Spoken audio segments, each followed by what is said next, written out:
working correctly. Excellent. Hello, everybody. Hi. Good morning. We are kicking off our first panel of the Book Bash adventure here. We are very excited. Sam is a get, let's be honest, well above our pay grade, well above, like an aspirational figure. And I'm just excited because, Sam, you not only have this amazing pedigree of work that you've done and an amazing creativity, which I want to talk about. I'm just going to do a full intro on you in a second, but you also came to it in a way that is out of this love of fandom and of being part of fandom. And I feel like it's just such an aspirational story. So thank you for joining us this morning. Oh my gosh, thank you. I'm going to have you follow me around everywhere and say that from now on. So yeah, thank you so much. I feel very lucky to be here. So amazing. I'll be your Flavor Flav. I have no problem doing it. Love that. Yeah. Okay, so I'm going to do your official bio so that everybody is on the same page. Good morning. People are still loading in.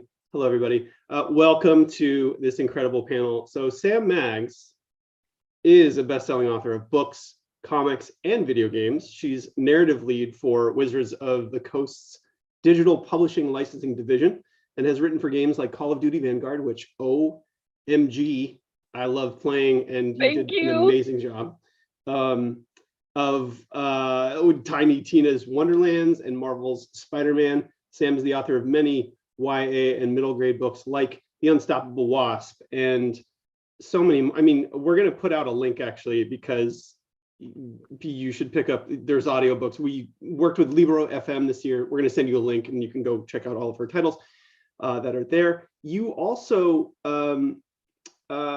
you've written for comics and for like much loved titles like Marvel's Captain Marvel, Captain Marvel, Critical Role, Transformers. You're also an on-air there's nothing you don't do is the point. You're also Canadian. Yes. That's my biggest accomplishment, to be honest. Amazing. Well yeah, thank you, Charlie. Yeah, I'm really excited to be here today. I have a little presentation that I'm going to run through that kind of takes it's going to kind of take us through what it looks like to write a book, a comic, and a video game for other folks' IP. And then I thought in the back half, we could take some questions about, we could talk about how I got into it, how you guys can get into it. If you have any questions, we can kind of do that. My own GISH experience, I would love to talk about that chaos. Do we need to we could have a couch, you could lay down, we could really I know, seriously. Yeah. Amazing. Well, I'm going to let you take it away. This is your show. Thank you so much again. And I'll just be here. If you have questions, make sure you use that Q&A button. Chat is open, and then we'll take questions at the end, as Sam said. Thanks, Sam. Awesome. So first of all, yeah, I'm Sam. Charlie's wonderful. We also have Berto here, who is our wonderful ASL interpreter. Hi, Berto. And our NCI captioner, Victoria, thank you so much for being here. I'm excited to talk to all of you about what it looks like to make comics, books, and video games for other people's IPs. So I'm going to go ahead and share my screen here. Let's see. Hopefully that's working. I'm just going to give it a second here so that we can make sure all of you can still see Berto and our captions. I think we're good to go. All right. So this is me. Who am I?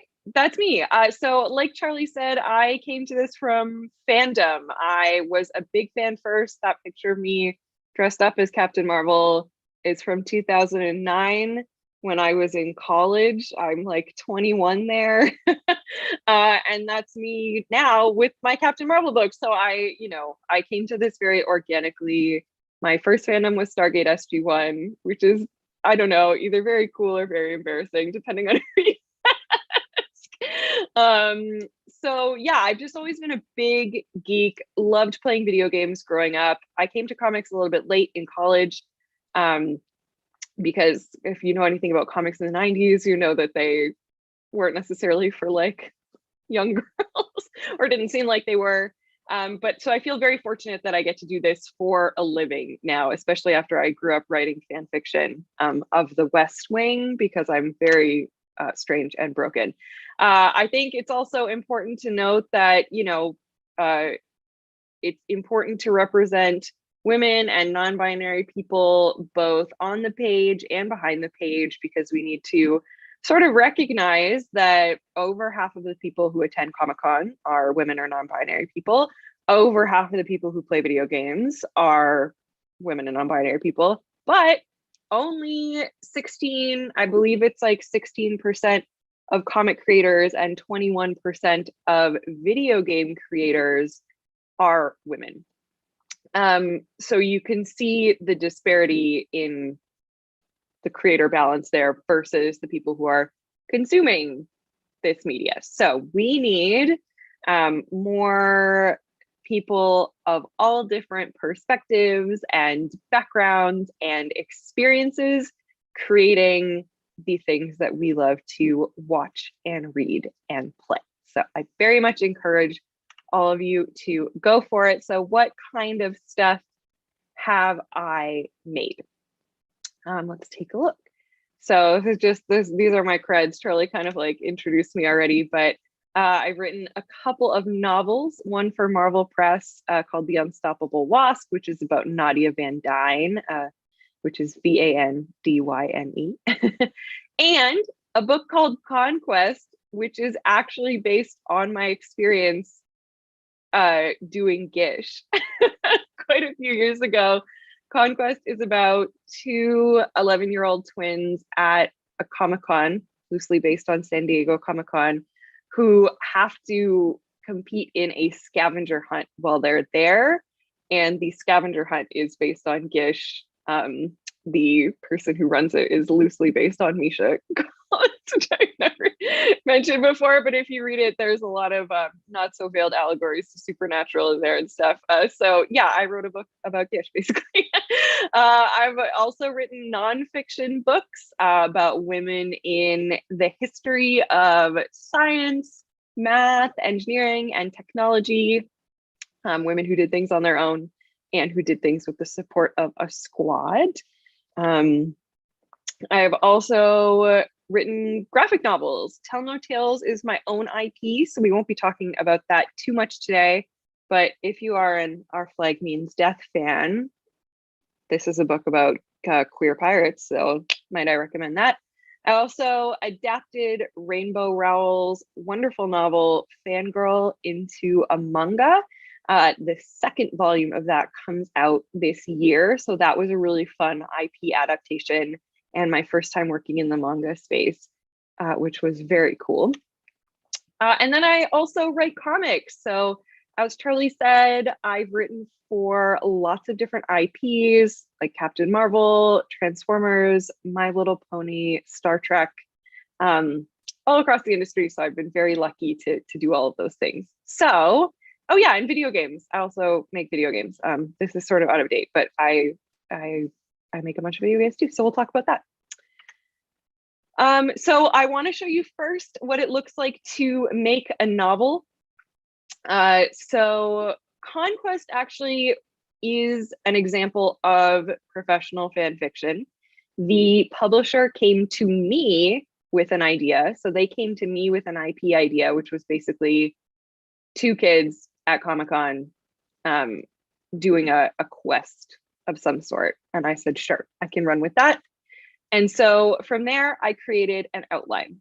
Almost all IP work or professional fan fiction work, so IP being intellectual property, which means the character or idea belongs to someone else.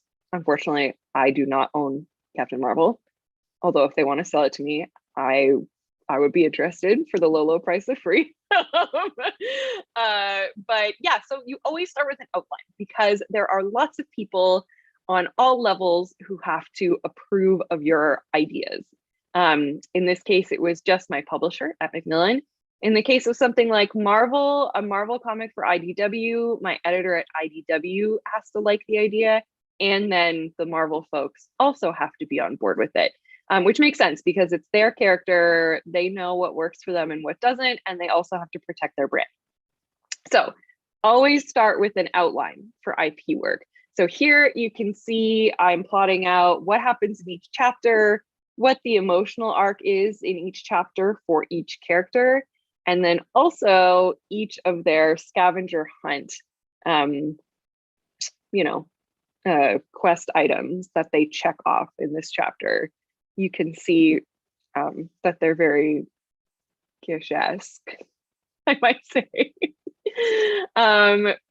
Once that outline gets approved, we go into drafting. So you can use, I just used Microsoft Word for Conquest. I now use Scrivener, Scrivener,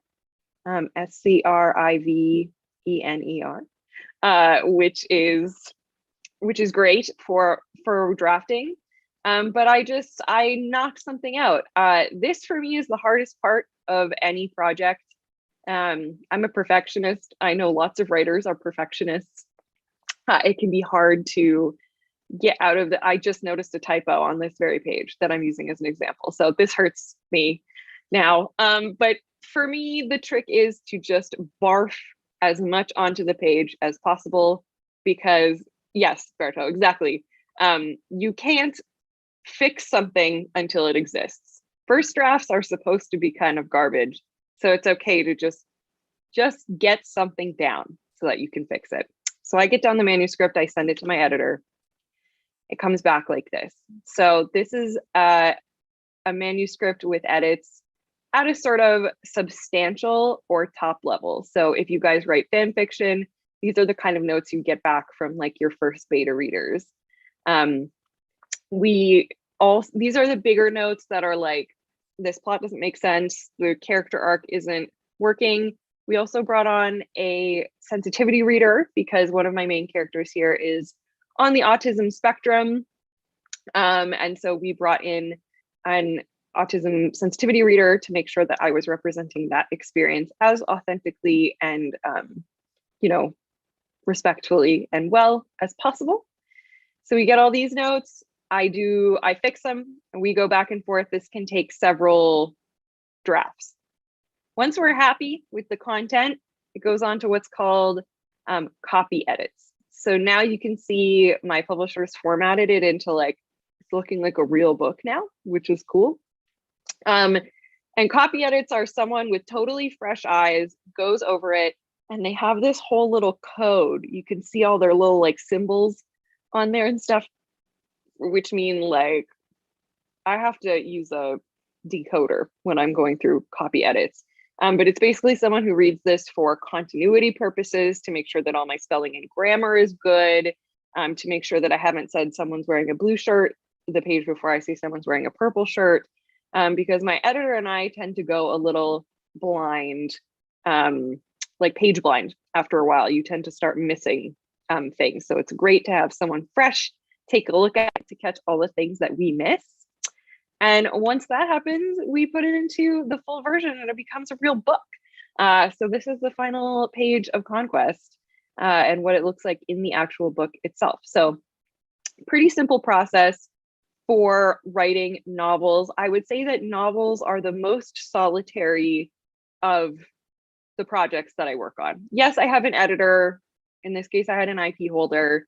But for the most part, it's just you sitting at your desk, coming up with the words. So it can be very freeing depending on the IP holder you're working with. But yeah, you have a lot of flexibility. There's no budget telling you what you can and can't write based on like if they can draw it or create it in the game engine. You can make whatever you want, but it is also very lonely and you are basically the only one coming up with the ideas yourself. So that's books. Let's talk comics. I'm going to show you a couple examples from Captain Marvel of what that looks like. So once again, we have to start with an outline. So for this, they asked me to pitch on Captain Marvel, the folks at IDW, which is a comic book company. Captain Marvel is my favorite character of all time. So I had an absolute imposter syndrome panic attack, did not make an outline until the day it was due. And then panickedly threw something together at the last minute that I hoped they would like, based around Captain Marvel's cat. It was very stressful. I do this for a living and I still feel nervous and imposter syndrome all the time. So if you ever feel that, please know that you are not alone. That is totally normal. So I came up with a pitch. I sent it to IDW. Several other talented writers also came up with pitches and sent them. Then the folks at IDW and Marvel sit down, look at all the pitches, and they decide which one they like best and which writer they want to go with. I was lucky enough to get chosen for this one. It's very important, if you guys decide to do this for a living, to realize that 99% of the stuff you pitch is not going to go anywhere. You have to throw a lot of spaghetti at the wall before anything sticks. And that's totally okay. Just means you can't get too attached to anything that you pitch on, because odds are it's not going to work out, because there's someone who might be a better fit for it, even if there's absolutely nothing wrong with your pitch. Someone else just might be the better fit. This was not possible for me in this case. I wanted this job really, really bad. So that was dangerous, but I was lucky enough to get it. So once everyone approves of the pitch, then we move on to scripting. So here is an example of a sample from a comic book page in Captain Marvel. So on this page, I'm saying Carol is whipping off her pajamas, like tearaway pants. You can see I've put a link in here to what tearaway pants look like, in case, I don't know, I'm really old, so it might not be something you know about, which, you know what, is good. She's hanging out with Jess or Spider-Woman, who's like shocked. Carol strikes a power pose, and then she's like, it's magic. This is what it looks like. So when I'm writing a comic book page, I describe what happens in each panel in order. So I kind of have to like dream it up in my mind. Some comic book writers will like sketch out like little thumbnails. I can't draw, so I try to do everything in my head.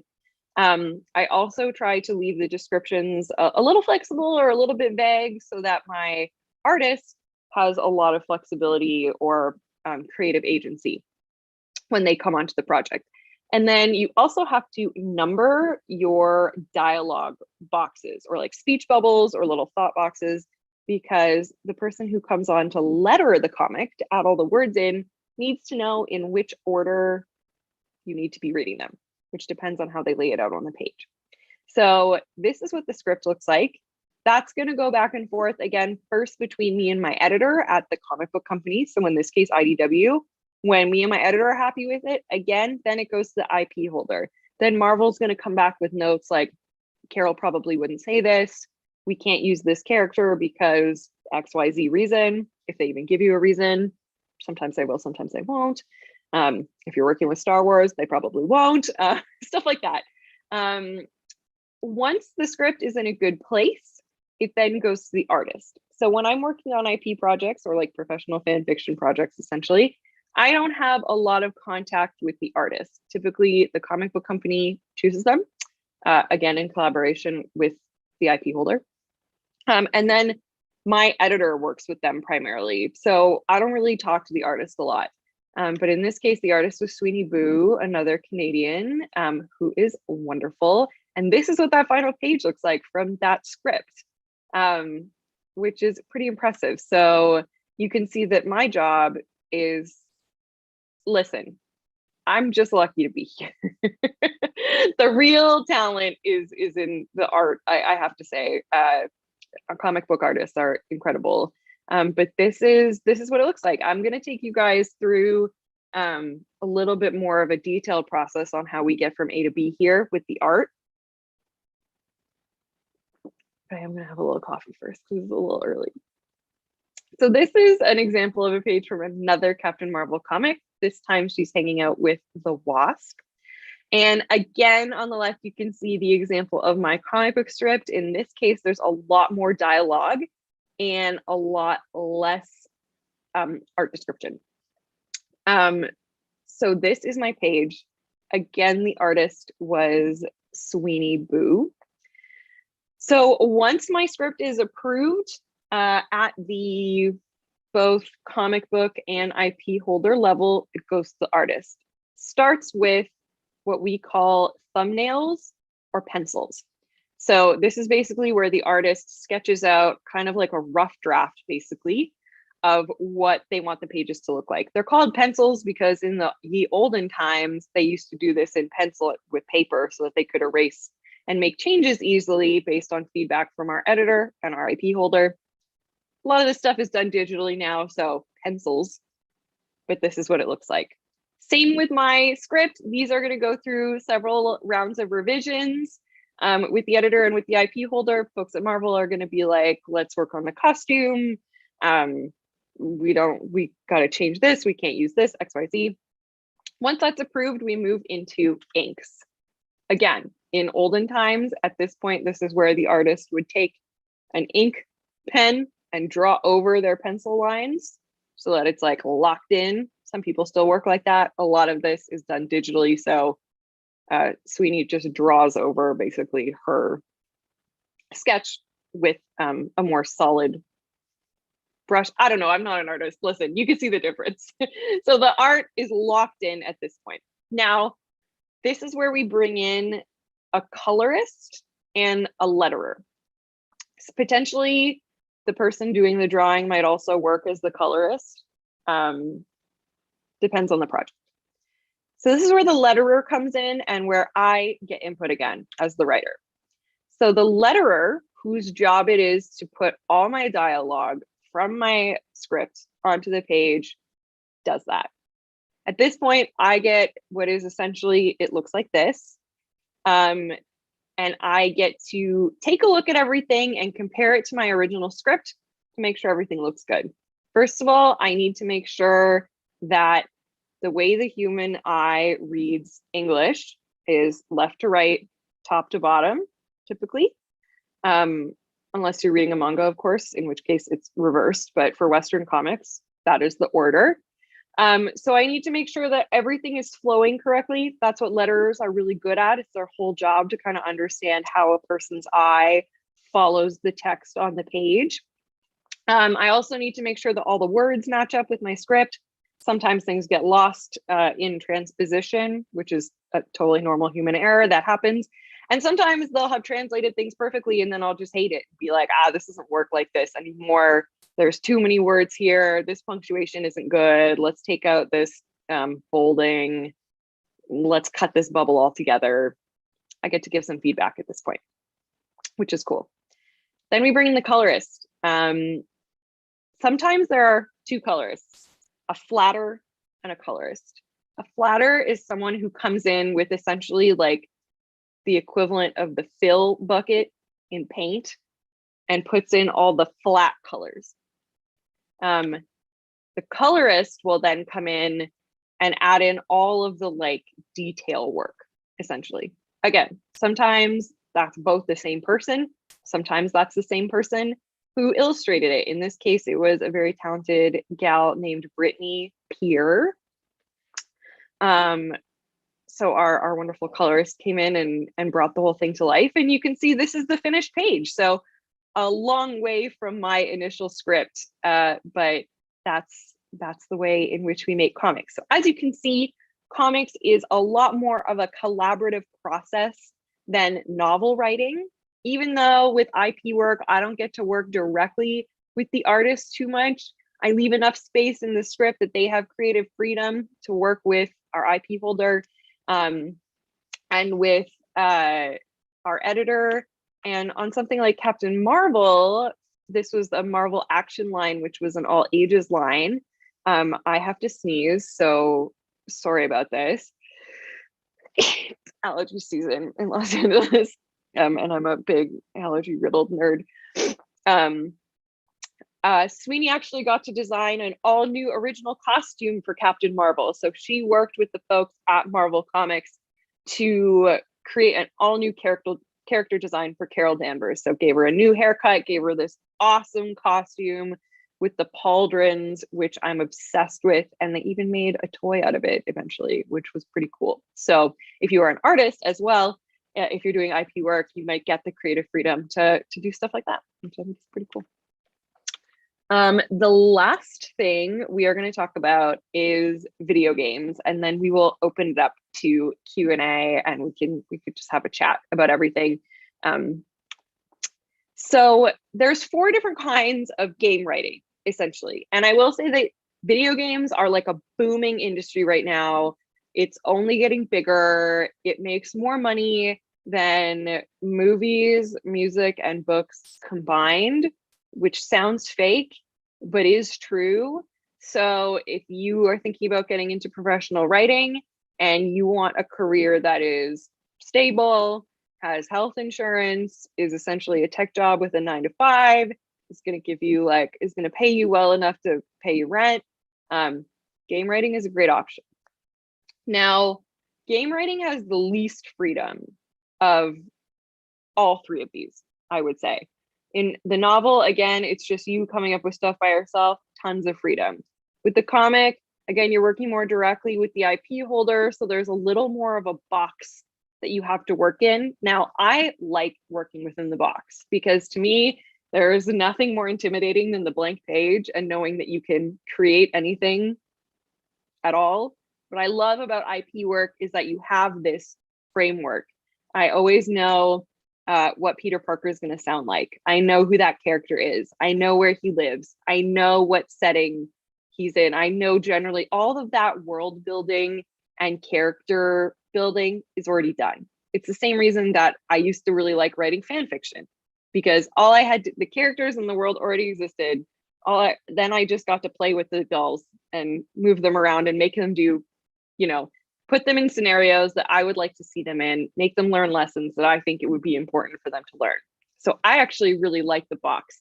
Some people think it's constraining. I like the challenge of working within that box. I actually find it very freeing. That being said, of course, in comics, again, you're still working with the IP holder to make sure that your vision fits into their vision. There can be a lot of back and forth with that. They don't want you to do stuff sometimes, or they want you to do stuff that you haven't even considered. So you do have a little bit more freedom in comics to make those decisions and to play with those dolls. There's only like maybe 10 people involved in that process, maybe maximum 15. So it's a really good collaborative size. When you get into video games, this is no longer the case. All of a sudden you're working on a project that a publisher is putting like hundreds of millions of dollars into. Anywhere from like 50 to 1,500 people can be working on this thing at the same time. And you are a very small cog as a game writer in a very, very big machine. There's you, and then there's probably your senior writer, and then there's your lead writer. Then there might be your narrative director, your game director, your creative director, then your studio heads, then your IP holder. So if you're working on a Marvel game, again, the good old folks at Marvel are going to be there. And then you also have your publisher. So again, using the example of Spider-Man, Sony. So that's a lot of different people who are paying a lot of money to make a thing, who all have to approve of the things that you are writing. So freedom, very limited. Very likely that someone else is coming up with the story, you get some input, but you'll likely be executing essentially on someone else's vision with a little bit of input. So something to keep in mind, however, steady pay, health insurance, you love to see it. Could we use a union? Yes. Anyway, so these are sort of the pros and cons of your different professional writing. But once you're in game writing, there are 4 different kinds of writing. So first is cutscenes. These are the ones where you put down your controller and it looks like it's a little animated movie that's playing in front of you. You are off the sticks. You have no control. Whatever's happening is happening. Mission banter is what happens while you're on the sticks. You're playing a mission. You're kicking butt. Characters are talking to each other during the mission to kind of establish context around what you, the player, are doing and why. Combat arcs. This is the majority of game writing. I hate to say it, but it's true. These are when you're, I think a lot of people who play video games probably know this, but humor me. This is the stuff where like you're punching someone in the game and they're like, ow, I'm gonna get you. I'm not done with you yet. You better watch yourself. That kind of stuff.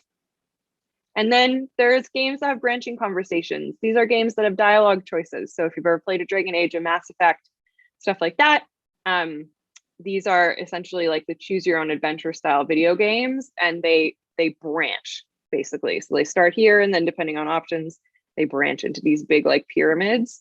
And the budgets on these games can be huge. So, you know, a typical novel is like 70 to 100,000 words. A typical single issue of a comic, we're looking at like 3,000 to 5,000 words. Dragon Age Inquisition had almost 1 million words. So this is why video games have writing teams. A lot goes into them. I have an example of a cutscene here, but we don't need to see it.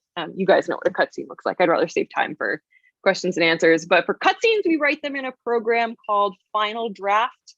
There are free versions of this program online. You don't have to pay for it. There's like script writing software online, but we write it basically like a movie script, because they're going to be shot like a movie in a performance capture or PCAP studio, which you can see on the right here. So for these scenes, we write them like a script, and we're going to have a director on set, and we're going to have real actors in their goofy little suits with their goofy little dots. And they're going to perform it like a script. For mission dialogue in combat box, I'm gonna skip. You know what? Here I can show you a little bit of this one, just so we get an idea of what I'm talking about here. This is mission dialogue. Spider-Man is like talking to himself. Here's what I have to do next. Mission dialogue and combat box, or mission dialogue, is written typically in an Excel spreadsheet or Google Sheets. Spend a lot of time in video games writing in Excel. Is it awful? Yes, but it's because there's so much information attached to each dialogue line that the video game has to know and understand in order to fire it properly when you're playing, that all has to be contained within one sheet. So as you can see here, my lines that I've written, this is a real sheet from a real game that I worked on called Dark Alliance. It's a Dungeons and Dragons video game, came out last year. You can see my dialogue lines that I've written are in purple. That was my column. That was the only column that I worked in. Everything else here is tangential to me. So we have the event name, where does this play? The voice, who's saying it? Direction for the voice director, because sometimes I'm not in the booth when the voice actors are recording, and our director has to know, get some tips and tricks on how they're supposed to say the line. Line status, has someone recorded this already? Did we rewrite it? Do we need to re-record it? Has it been integrated into the game yet? Does someone reply to it? What map does it fire on? Et cetera, et cetera. So there's a lot of information that the game has to know in order to play my one little line that I have written here. Here's a little close up on what my stuff looks like. So basically I'm just writing a conversation between the characters in Excel, and each of these between the little gray lines, like that's one little conversation that fires back and forth, that then a designer can hook up into the game using these big codes, tell the game when to fire them. There's also combat barks, which show Excel barks here. Okay, yeah, I have an Excel spreadsheet that I can show you guys, but it basically looks like this, just thousands upon thousands upon thousands of lines for each character. It is intense. It is, again, the majority of game writing, because you have to have different ways for each character to say things like, ouch, I'm on fire, I need help, because if they only said the same thing over and over again over a 40-hour experience, you would become very tired and annoyed of listening to the same thing over again. So you need a wide variety of lines for each circumstance, and then for each character as well. So every single enemy in the game, all different kinds of enemies, all your player characters, all your NPCs, they all have, 10 different ways to say reloading. And it takes up a lot of time. The last one, and the one that I find the most interesting in game writing, is branching dialogue. Now, typically Video game studios use proprietary software for this, which means like their own software that they've invented. I'm showing an example of software that is available for Unity, which is an engine that you can use and download the software yourself. But this is what branching dialogue looks like. So you can see where it goes straight down. That's dialogue that fires in a row. Who are you? I'm a model for the lab. What danger are we in? The kind that kills you. Then down here, you have the 3 lines in a row with the little plus sign. These are your options. The player can either choose, how do I know I can trust you? Why do I need you? Or, all right, what can we do? If you hit the little plus sign to expand, the rest of the branch would come out after that. This is typically what it looks like to design branching dialogue. You can understand why we can't just do this in Excel or in a word processor, because this gets very complicated very quickly. So yeah, here you can see we've hit the little plus sign next to why do I need you, and the rest of the branch fills. Then at the end of this conversation, how do I know I can trust you? And all right, what do we do?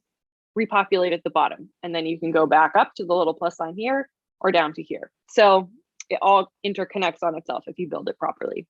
The cool thing about video games with branching dialogue is you can make one yourself right now with absolutely no knowledge of how to code or draw or anything at a website called twinery.org using a program called Twine. You don't even need to download anything. You can do it entirely in your browser. There is a tutorial system on here that makes it super, super easy. And you can create your very own text-based, choose your own adventure video game online and publish it. This is how I interviewed for my job at BioWare. They asked me to create a Twine with branching dialogue so that they could see that I understood how to write, what dialogue choices were, what meaningful choices were, and how to write with their characters. So the way that I got a job at BioWare was by writing fan fiction, essentially. Here's what that looks like on the back end. So I have my start. This is actually my test that I used to get my job at BioWare. So this is a real thing. You can choose to lie or be mean. You can apologize or be a jerk. This is what it looks like in the actual dialogue editor. So again, like very, very simple coding. At the bottom, you can see where we have our dialogue choices there. It's super simple. And you can keep it, this then once you publish ends up looking like this. You can make them a little more complicated. So multiple choices. So the coding can get a little bit more complex, but again, you don't have to do anything like that. That's optional. And it can stay as simple as this, or it can become as complicated as this. So yeah, that's it. That's my presentation on writing IP for basically writing professional fan fiction in 3 different mediums. So yeah, I would love to talk a little bit about like how I got into it, how you could get into it, answer any questions you guys have. I hope that was interesting and informative. You learned something. Yeah, hi Charlie. Hi Sam. The chat is lit up. You've literally, I mean, minds are blown. People are like, I now know what I want to do.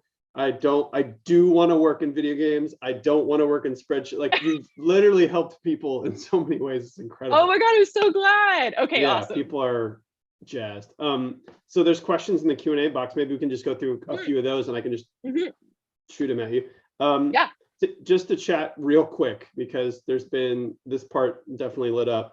Carolyn asked, how did Sam get from fanfic and writing to actually publishing? And you talked a little bit about BioWare, but so were you writing in sort of communities and threads and things and then sort of got seen? Like how did that, or was that an area where you workshopped your work, and how did that work?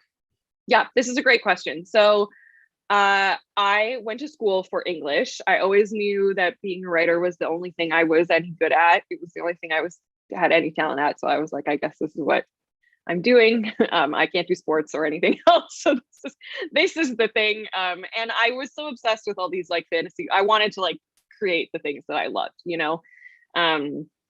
I wanted people to draw fan art of my characters one day. That was like always like cool. So after I graduated with my master's degree, in English literature. I was like, I never want to write again. And I actually, I worked in publicity for a while. So I was a publicist, but a year in, I was like, you know what, I really, really miss writing. This was my passion. But the only thing I knew how to write about was fandom and the stuff that I loved. So I lived in Toronto at the time. As you said, I'm Canadian. So I found several local websites that were looking for writers. They didn't pay. I don't think anyone should have to work for free. I don't like that this is how it was for me, but I just want to be honest about my experience. So I worked for a couple local websites in Toronto, two different comic book websites where I would write comic book reviews, movie reviews, kind of like opinion pieces, and then I would tweet them out. It's like the nascent Twitter days in like the early 2010s. From there, I actually got noticed by a website in New York City called Geekosystem. They were hiring for a weekend editor, which is someone who just like writes their update posts on the weekend. It was kind of like an IO9 or Gizmodo, one of those. So I applied for that. I got hired, and then Geekosystem got eaten by their sister site, the Mary Sue, which is a very popular geek culture blog and news outlet focused on like women in comic books and fandom. And so I became a full-time editor over at the Mary Sue, and I would just like keep pushing my articles out on Twitter. I just wrote a ton of stuff and kept putting it out there. And eventually I got actually noticed by an agent on Twitter, an agent who had no other clients. I was her first client, a very small Canadian agency. And she emailed me and she said, "Hey, have you ever thought about writing a book?" And I said, no, definitely not. Writing books is for like serious people who have like a connection to the muse and their characters like speak to them. You know how writers talk about writing? I find that very alienating. And I was like, I don't experience that. Like I don't have any connection to some like mythical other universe in which my characters like talk to me, like whatever. And she was like, well, think about what you know how to write about. And I was like, I know how to write about fandom. And she was like, great, let's do that. So that's how I pitched the Fangirl's Guide to the Galaxy. There was only one publisher, Quirk Books, that we thought could handle it. They had just published a book called The Geek's Guide to Dating by Eric Smith, which was like very cute and understood geekdom really well without like talking down about it. And I was like, they're the only ones who can handle it. Sent out the pitch, which is basically like you write a couple sample chapters, write a synopsis of what the book is going to be about. And my agent was like, listen, by the way, she's like a great agent now and she has like a million clients. It's been cool to come up together. But she was like, publishing moves very slowly. Don't expect to hear anything for the next like 6 to 12 months. But congratulations, let's start to work on the next one. Quirk Books emailed me back 2 weeks later and they said, you have 90 days to write it. And that was how I got my first book deal. Wow. Which was crazy. So I slammed it out and then they asked for a second one. I wrote Wonder Women. And then I was doing like the convention circuit at that point because Quirk Books had a booth at like New York Comic Con, at San Diego Comic Con. I was shilling the book. I was getting it out there. Through the connections that I made at conventions and online, Twitter has been invaluable as a resource for me in terms of publicizing my own work and finding community. I noticed that BioWare, my favorite video game company, was hiring a writer. So I applied through the normal channels, but I knew some folks there who were able to like nudge my resume to HR to make sure that it got seen, which is typically the only way to make sure that your resume gets seen when you apply at a game company. So try to make those connections. And I did my writing test. I flew out, I did a full day of interviews, like 8 hours of interviews, and they hired me. And from there, I was putting out a lot of work and then people contacted me. So then the editor at IDW one day emailed me being like, hey, we're doing a Star Trek anthology. Would you like to pitch a 10-page short story? I know you've never made a comic before, but I'll help you. It was the same at BioWare. Patrick Weeks, the lead writer there, was like, I know you've never made a video game before, but I'll help you. So I've been fortunate to have a lot of mentors in the industry, but I think it's worth noting that nobody does this by themselves. Yeah. No one is born knowing how to make a comic or a video game, and there are people out there who are willing to help you. So make those connections both with people you admire and people in your own peer group who are going to come up at the same time as you. But yeah, online connections are really invaluable. Yeah, I mean, that's a great takeaway. I think there's a lot of questions about breaking into in the industry and the various industries. And I think, boiling it down, it really sounds like, you being passionate and sort of diligent and all those other things that you had been trained and sort of worked in within the masters of it all. And then also just the passion for it. And then being within a community, creating community, participating in that conversation within the community. And then when those opportunities arise, you're ready and you have connections and you're sort of meeting the moment. That's it exactly. And I think a thing with writers too, I said this when you were talking a little bit about the novel, but everybody says they want to be a writer, but almost nobody writes something and finishes it. Lots of people have like a lot of half-finished projects, but no one can see who you are, what you have to bring to the table, what your unique voice is, what your unique experience is, unless you finish something and put it out there. That was the only advantage I feel like that I had over other people, was that I was putting stuff out there so people could see my work and be like, oh, she can finish something. She has perspective. She has like a sarcastic voice. We like that. We want that. Whether that be a short story you publish on your own blog, like articles for websites. The websites like IO9 Polygon, they're always looking for contributors. Or whether it be a webcomic, people like Ryan North, who doesn't draw at all, use like clip art to make dinosaur comics where it's all his writing, but it's just like copied and pasted clip art of dinosaurs. Like, you can do that, so finish something and put it out there. That's my big advice. I mean, again, not to bring it back to GISH for a moment, but GISH is such an expedited, get it done, but also be creative, but also like be passionate about it. Like, there's all those sort of elements thrown in there, and it's a great training and proving ground for 90 days to create a book. Like that's its own GISH item in a way, and so it is. Working on deadline does kind of feel like that sometimes, where eventually you have to be like, okay, I just have to get this done. And even if it's bad, it just has to get done. And GISH very much felt like that too, where it got to a point with certain items where I was like, I just have to put something in here or else like I'm not going to get any points. So I might as well just like, totally. Very relatable. I mean, there's definite spirit of that. So Denman asks, who makes the final call if there's a disagreement between the various factions, the writer, artist, letterer, colorer? It's like, how does that, I think it's good on the micro to understand that process within that auspice, but also just like, you're going to be in a lot of communal environments. Like, how does that all kind of work and what do you need to know? So when it's between creators, so like on my level, writer, artist, whatever, if there's something that we're kind of going back and forth on, that's going to be the editor's ultimate final call. We can all kind of make our points to the editor, and then they'll kind of decide what's best for it. If it's an argument where it's like the IP holder is like, we can't have this character kiss this other character for X reason, and you don't think that's appropriate, then you can make arguments up to them, but ultimately they own the characters and it's going to be their choice. So it depends on like, is it like, at what level are we talking about with the disagreement? That depends on who's going to be the ultimate decision holder. Got it. Yeah. I mean, it's a good point. And we're seeing that. It's interesting too, in this age of social media too, because now you're seeing people held to account for their decision-making too. Like, there's a certain movie that's out right now where there's some discussion around the reduction of some themes that were happening, and it's an important step to sort of be able to weigh in on that. But editors now more than ever, they have to defend those choices. Yeah, absolutely. I think it's super important too that we're able to call that stuff out these days. I think that's more than anything why we've seen so much rapid change in representation over the last 10 years, is because of that.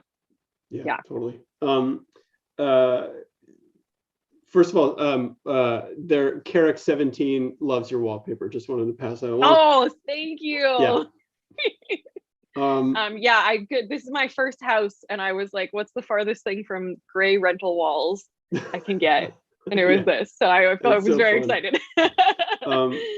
So Amelie asks a question, and this could be answered specifically or in a more general way, but how do you get your work and yourself out there when you have legit social anxiety or other anxieties? Like, do you have any recommendations for, I'm going to just sort of extrapolate, but are there ways to market in an extroverted way when you're a deep introvert or you have social anxiety? How does one do that? Yes, this is a great question. And believe it or not, I'm very good at putting on a persona, but I am like a hardcore introvert, horrible social anxiety, very few friends growing up, like bullied to the extreme. Just like I'm, whatever. I was a big nerd growing up. You get it. Like, so I'm 100% with you.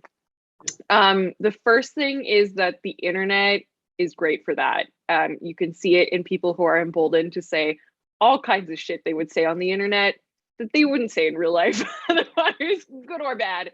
But that can be good for you. For me, it's allowed me to create kind of like this internet version of myself, which is not me, but is this version of myself that I present publicly, which is almost like a character, that I'm playing. Like, I kind of think about it that way, like it's a character that I'm writing almost, that is the version of me that I push out to other people. And social media is great because there's this barrier, right? Where like you don't really have to interact with anyone else if you don't want to. But also like you can edit the things that you say before you say them. How very Moon Knight are you? Yeah, Yeah, totally. exactly. But you can think about what you say before you say it. There isn't that like immediacy of face-to-face social interaction, which I find really difficult. So I would say that like you can be a lot more thoughtful about your responses and who you connect with and how. My other secret trick that I was taught a long time ago from a person who was like a big moderator in the geek world or whatever, did a lot of interviews and stuff, is ask questions. If you ever find yourself at a convention or in a DM thread or wanting to like make friends with someone, ask questions. That is the big secret of making small talk and conversation. Ask the other person questions about themselves. Why do you like this show? If you're in line for a panel, like, why do you like this show? Yeah, and listen, ask follow-up questions. Such a good point. Like, people love talking about themselves. And then also, you don't have to talk at all. You just get to listen to the other person. So it's like ideal. And then the other person comes away from that interaction being like, that was the best conversation I've ever had, because they just got to talk about themselves for like an hour. So ask questions and kind of think about your internet persona as like a different version of you that isn't afraid to be like, more social. I like, that's why I do almost all my socializing like via Twitter, because it's easier to be cool that way. It's such a different space. Like I'll never not be in my heart the glasses, braces, sweatpants, like Dungeons and Dragons person. Like that will always be me inside, no matter what I look like or how old I am or whatever. I'll always 100%. Be that person. And I think you're right on that. You then overcome your inability to sort of connect through that anxiety by asking questions, and then it then triggers this response of like someone's interested in me rather than trying to be interesting to them too. Like you're not playing that game of like, look how interesting I am. You're actually legitimately asking questions. Right. And the other thing is, once you start working in the industry, also I want to apologize, my dog is snoring like really loudly next to me, so if you hear that. But once you start working in the industry, or if you do ever get a gig, even for like a small press or anything, I can't overstate how important it is to just like be cool and get your work done. Like that makes up for so many things. Do I think I'm the most talented writer in the room? Definitely not. But am I cool to work with? And do I always get my stuff done? Yep. And that goes a long, long way. Like just be chill and get your work done on deadline. And like, it's going to make you very appealing to a lot of people. It makes up for a lot of flaws. Best like GISH teammate. But I mean, almost every, like even writing. Be cool and get your stuff done. Be cool, get your stuff. Have some fun if you can. Get your stuff done when you're supposed to. Do what you say you're gonna do, and give what you got. You got talent. You got perspective. Like that's your gift. That's such a good thing to bring up too. Like no one else has your life experience, and we need that. I love Marvel, obviously. I'm a huge Marvel fan, but like I can safely say that I have seen every iteration of white man with a little bit of stubble gets superpowers that there is. And you know what? I loved all of them and they were all amazing. But that's why people were so excited about Black Panther and Captain Marvel and Shang-Chi, because all of a sudden it showed an entirely different perspective, something entirely new. And that's what we need from you. Like, no one else has your experience. And that's what makes you valuable. So, you know, write from the heart, write the things that that's what I try to do, is I try to write the things that I never get to see. I'm queer. I never got to see two girls in a relationship in a positive way. So now everything I make is gay. That's it. Like, awesome. At the end of the day, even if they won't let me say it out loud, it's there. It's like the identity is, yep. Yeah, exactly. So yeah, make yourself known. You know, what's your thing? What's your thing that you wish you saw growing up that they didn't give you? Make that. So true. We're just wrapping up on this any final things you want to sort of pass along to everybody? You know, obviously go follow Sam across all platforms, equally valid. Yes, and if you have any further questions for me, like, please message me. I'm unfortunately chronically online, so yeah, I will answer any them. final things you want to pass along to everybody before we wrap up? I mean, thank you so much. This has been incredible. This has been such a blast. I just want to say, you know, I'm so grateful that you are all here and that you're all interested in creating your own works. You know, fan fiction and fan art and transformative works are so important and so powerful. But I always encourage you to take that next step and start creating your own original work. Because again, writing for IP is cool, but the way that you're going to get noticed is by making your own stuff. And then also you own that, so then someone else can buy the rights and make a TV show out of your stuff. So make your own stuff, create your own things, put it out there. There's never been a better time with less barrier to entry to create. You don't need a publisher to put a book out there. You don't need Marvel to call you to make a comic. Like, now is the time, and there is an audience out there for your work that are being starved by the professionals who are not giving them, that audience, what they want, be it people of color, queer representation, trans representation, whatever it is. There is a huge audience out there dying to give you their money. So create the things that you wish you could see. Now is the time. Make a twine and publish it, and then I want to play it. And get a snoring dog. Very important. Super important. Yes. Thank you, everybody. Thank you so much. Thank you, Berto. Thank you, Victoria. Our next panel, so you will be getting a link to this recording next week, along with, again, the link to Sam's audiobooks and other links that are relevant. Go follow her across all social media channels. We'll also link to her social media there and her sites and stuff. And then thank you, everybody. Thank you for upgrading. Thank you for helping to send more meals through World Central Kitchen by upgrading. We really appreciate it. And there, yep, snore buddy. This is easy. Awesome.